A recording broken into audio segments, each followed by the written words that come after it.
Let us consider a capacitor which has capacitance C and charge Q.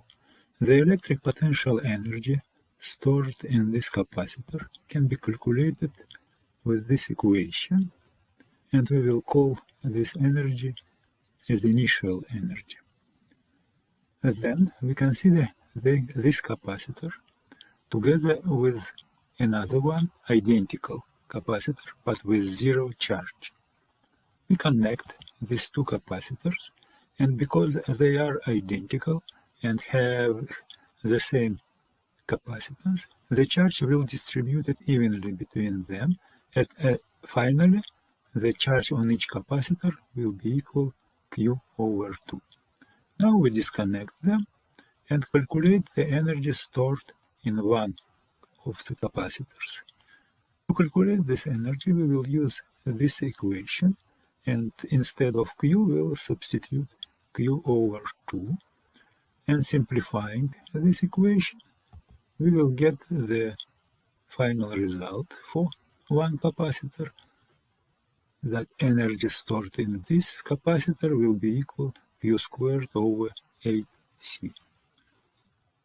Taking into account the second capacitor, we can say that the total energy in two capacitors will be equal Q squared over 4C, twice as large than this energy.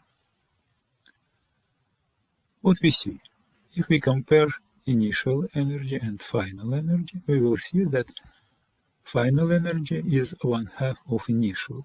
It means that the difference between final and initial energies, which is equal negative Q squared over 4C, is disappeared from the system.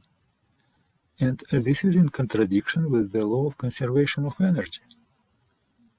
And it is a good time to ask where the energy went to. Now we will consider one of the possible qualitative explanations of this phenomenon. Let's consider again two capacitors and recollect that when we connected them, it should be some wires. We didn't take into account that these wires have resistance. Large or small doesn't matter. So we should consider them as a resistor. And when we have a current through these resistors, it means that there is a dissipation of energy in the form of heat, and dissipated power will depend on time and equal the product, the resistance times square of current.